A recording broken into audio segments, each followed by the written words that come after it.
Datuk Ritiro dan dua mubalik yang seiring dengannya dari Sumatera memang merupakan orang pilihan dengan kemampuan ilmu agama sangat baik dan kemampuan batin yang tinggi. Kemampuan Datuk Ritiro dan mubalik seiringnya masih dapat terekam dalam cerita rakyat di kampung Ekatiro, Bulukumba. Berikut kisahnya. Tapi sebelumnya, jangan lupa untuk like, subscribe, dan share channel ini. Juga aktifkan notifikasinya agar teman-teman bisa mendapatkan info mengenai video lainnya. Yang pertama, membuat sumber air, Limbua, Buhung Barania, dan Hila-Hila. Beberapa saat setelah berlabuh di Limbua, terlihat matahari semakin tinggi yang menandakan waktu sholat zuhur semakin dekat. Mereka pun berpikir untuk menunaikan sholat zuhur. Akan tetapi Datuk Tiro bersama Datuk Ribandang dan Datuk Sulaiman kesulitan menemukan air tawar yang diyakini suci dari hadas besar dan kecil. Karena mereka segera akan melaksanakan sholat zuhur, maka terpaksa harus segera mendapatkan air yang diyakini bersih dan mensucikan. Akhirnya, mereka pun memutuskan untuk memperoleh air yang terjamin dari hadas besar dan kecil, atau yang layak untuk dipakai berwudu dengan mempergunakan karamah yang dimiliki. Usaha mendapatkan air yang terjamin kebersihannya karena mereka sangat berhati-hati. Jangan sampai air laut yang sudah tercemar dengan kotoran bangkai binatang dan kotoran lainnya. Meskipun memang air laut termasuk yang halal dipakai berwudu menurut fikih Islam, namun berdasarkan kehati-hatian, ketiganya tidak mau berwudu dengan air laut.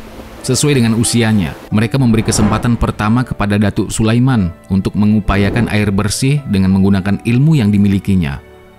Datuk Sulaiman lantas segera meraih tongkatnya, kemudian menancapkannya pada garis pantai. Secara ajaib, dari ujung tongkat Datuk Sulaiman yang tertancap ke dalam tanah itu, tersemburlah air dari dalam tanah. Mereka pun mengucapkan Alhamdulillah sebagai tanda syukur kepada Allah Subhanahu wa Ta'ala. Air yang tersembur keluar dari dalam tanah dituturkan dalam bahasa setempat sebagai Nekmo Ere Limbua, yang artinya air melimpah dari dalam tanah. Berdasarkan cerita peristiwa memancarnya air dari dalam tanah, akhirnya tempat tersebut sampai sekarang dikenal dengan nama Limbua sebagai simbol ingatan kekeramatan dan dipandang oleh penduduk kampung Tiro sebagai bukti ketinggian ilmu Datuk Sulaiman. Sesudah Datuk Sulaiman berhasil mendapatkan air tawar, mereka pun dapat melaksanakan sholat zuhur. Setelah sholat zuhur, Datuk Talua kemudian meninggalkan Limbua, berjalan menuju tempat yang agak tinggi, berbatu-batu, dan agak tandus. Mereka singgah di tempat tersebut sampai menjelang sholat asar. Sekali lagi, mereka menghadapi masalah yang sama. Seperti ketika baru berlabuh di pantai Limbua, sulit mendapatkan air untuk berwudu, apalagi yang dapat diyakini suci dari hadas besar dan kecil. Untuk mendapat air wudhu yang bersih, Datuk Ribandang mendapat giliran memperlihatkan ketinggian ilmunya. Mendapat tugas demikian, Datuk Ribandang lantas menggali sebuah lubang dengan mempergunakan tongkatnya. Setelah lubang yang digali itu agak dalam dan menyerupai sebuah sumur, maka muncullah air dari dasar lubang itu. Sumur itu selanjutnya dikenal masyarakat dengan nama Buhung Barania, yang berarti sumur keberanian. Setelah menetap beberapa saat lamanya di negeri Tiro, giliran Datuk Ritiro memperlihatkan kesaktian ilmunya untuk memperoleh air bersih. Tatkala berhasil mengajak Raja Tiro Karaeng Ilaunruk yang biasa menjadi muslim, ketika akan mengajarkan sholat untuk pertama kalinya, Datuk Ritiro bermaksud mengambil air wudhu, tetapi di tempatnya berada tidak ditemukan sumber air. Karena tidak menemukan air, Karaeng Ilaunruk yang biasa pun meminta Datuk Ritiro menggunakan karamah yang dimilikinya agar dapat memperoleh sumber air suci di lembah yang tandus dan kering. Datuk Ritiro kemudian menyanggupi permintaan sang raja. Lalu ia menancapkan tongkatnya pada sebuah lembah bukit kecil agak ke selatan. Pada tempat itu, Datuk Ritiro memulai usahanya dengan menancapkan tongkat, kemudian menarik, seolah-olah membuat garis berkelok-kelok, sambil mengucapkan La ilaha illallah. Dengan sangat ajaib, ketika tongkat Datuk Ritiro ditarik, terpancarlah air yang mengalir mengikuti arah goresan tongkatnya. Kini, sumur panjang hasil goresan tongkat Datuk Ritiro masih menjadi sumber air berkah dengan nama Permandian Hila-Hila. Nama Hila-Hila, menurut beberapa sumber di Kelurahan Ekatiro, berasal dari kata La ilaha illallah yang pada saat pertama masih kaku untuk diucapkan dengan lidah orang kampung Tiro yang berbahasa Makassar Konjo. Kini, sumur panjang tersebut masih menjadi tempat pengambilan air yang ramai dikunjungi oleh orang-orang untuk mendapatkan berkah dan keselamatan. Yang kedua, sholat di atas daun pisang. Sewaktu akan menunaikan sholat fardu, Datuk Talua juga mengalami kesulitan untuk menemukan tempat bersih yang diyakini suci dari hadas besar dan kecil.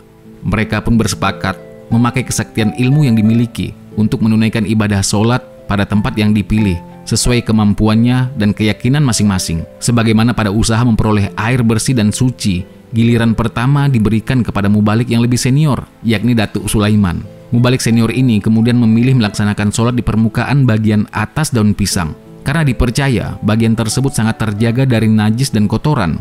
Kesempatan berikutnya, Datuk Ribandang lantas memilih melaksanakan sholat di atas daun pisang, tanpa menyentuhkan kakinya di permukaan daun pisang. Hal itu dilakukan karena menurutnya permukaan bagian atas daun pisang masih meragukan kebersihannya karena masih sangat memungkinkan terkena kotoran burung atau najis lainnya. Sesudah itu, giliran Datuk Ritiro menunaikan sholat yang sangat berbeda dari yang dilakukan 2 khatib sebelumnya. Datuk Ritiro melakukan sholat di bagian bawah daun pisang. Datuk Ritiro menunaikan sholat dengan berdiri secara terbalik, kedua kakinya berpijak pada permukaan bagian bawah daun pisang. Yang ketiga, mengendalikan pohon kelapa. Dikisahkan ketika Datuk Talua akan makan, mereka diliputi kekhawatiran menyantap makanan yang tidak bersih dan haram karena masyarakat yang ada di sekitarnya masih menganut agama leluhur. Lalu, mereka berusaha mencari makanan yang paling bersih dan terjamin kehalalannya, termasuk kehalalan yang sesuai dengan kebiasaan para wali Allah, yaitu makanan yang dapat disantap tanpa melalui pembakaran api.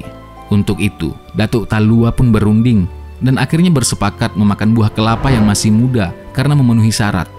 Masalahnya kemudian, bagaimana mendapatkan buah kelapa yang dibutuhkan? Lalu Datuk Talua bersepakat mengeluarkan kesaktian sambil menguji siapa di antara mereka yang paling tinggi ilmunya, yang pantas berhadapan dengan masyarakat yang suka dengan ilmu-ilmu kebatinan. Sebagaimana biasanya, Datuk Sulaiman untuk kesekian kalinya mendapat giliran pertama. Mula-mula ia berkonsentrasi dan bertafakur. Segera kemudian menunjuk sebatang pohon kelapa yang sangat lebat buahnya. Tak lama berselang, semua buah kelapa yang ditunjuknya berjatuhan ke tanah, baik yang sudah kering maupun yang muda atau masih sangat muda. Lalu Datuk Ribandang mendapat giliran kedua. Beliau menunjukkan kesaktian ilmunya. Datuk Ribandang mula-mula memejamkan matanya sejenak, lalu menunjuk sebatang pohon kelapa yang berbuah lebat dan jatuhlah seluruh buahnya yang masih muda. Sementara yang tua dan kering tetap tidak berubah posisi. Giliran terakhir, Datuk Ritiro. Beliau maju dengan cara yang sangat berbeda. Datuk Ritiro sejenak berkonsentrasi, lalu memberi isyarat agar pohon kelapa menunduk kepadanya. Secara ajaib, pohon kelapa menunduk condong kepada Datuk Ritiro. Lalu ia memetik sejumlah buah sesuai dengan yang dibutuhkan. Sesudah memperoleh buahnya, pohon kelapa diberi isyarat lagi untuk kembali tegak sebagaimana sebelumnya. Sesudah mereka makan buah kelapa, menurut kisah, ketiganya berbincang-bincang, menakar tingkat keilmuan mendapatkan buah kelapa. Mereka kemudian menilai cara yang dipakai Datuk Sulaiman kurang efektif karena semua buah kelapa berjatuhan, padahal yang dibutuhkan hanya buah kelapa muda. Mereka memandang menjatuhkan semua buah kelapa, baik muda maupun tua, masih mengandung unsur berlebih-lebihan atau mubasir. Demikian pula cara Datuk Ribandang juga belum efektif, karena buah kelapa muda yang dibutuhkan semuanya jatuh, jadi melebihi ukuran yang diperlukan ketiganya. Akhirnya, mereka setuju bahwa cara Datuk Ritiro dipandang paling unggul karena mampu menundukkan batang kelapa, sehingga buah-buah yang dibutuhkan saja yang dipilih sesuai kebutuhan, serta sesudahnya ditegakkan kembali lagi, seperti semula, tanpa mengalami kerusakan. Dengan demikian, mereka menilai bahwa Datuk Ritiro memiliki ilmu paling tinggi serta pantas menghadapi komunitas yang sangat senang dengan ilmu-ilmu kebatinan. Sampai di sini catatan kaki kita kali ini.